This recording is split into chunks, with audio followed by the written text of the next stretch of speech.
અને સાહેબ અમે કાયમ પ્રોગ્રામમાં કહીએ છીએ દરેક દીકરીના કિસ્મતની માલિકો બાપ હોય છે, દરેક દીકરીના કિસ્મતની માલિકો બાપ હોય છે, પણ દરેક બાપના કિસ્મતની માલિકો દીકરી હોતી નથી. એ તો કોઈ ભાગશાળીના આંગણે ફૂલનું રમતું હોય, એ પારેવું રમતું હોય.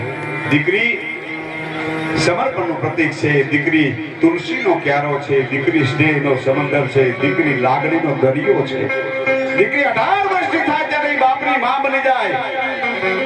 બાપુ તમારી ફાલ આયા પડી, બાપુ તમારા કાગળિયા આયા પડ્યા, બાપુ તમારી આયા દવા પર જેમ માં ધ્યાન રાખે એમ દીકરી બાપનું ધ્યાન રાખતી હોય છે. પણ એ દીકરી પારકાને પોતાના બનાવવા માટે જે દિવસે નીકળે, આપણા ઘરે અંજવાળા કરે એને તો દીકરો કહી શકાય, પણ બીજાના ઘરે જઈને આ દીકરીઓ મારી લાડક વાયુ દીકરીઓ બીજાના ઘરે જઈને પ્રકાશનો પડદો પાથરવાની છે.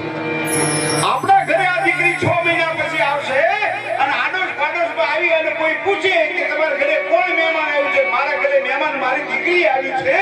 જે ઘરની માલિકો એમ કે ઉમરાની માલિકો થી ઓસરીમાંથી ફળિયામાં રમતી હોય એ દીકરી પીળું પાનતર પહેરીને સાસરે જાય પછી બાપના ઘરે મહેમાન બની જતી હોય. એ દીકરી મહેમાન બની જતી હોય છે. મારા ઘરે મારી દીકરી મહેમાન થઈ આવી છે. કેવું મોટું સમર્પણ સાહેબ. બીજી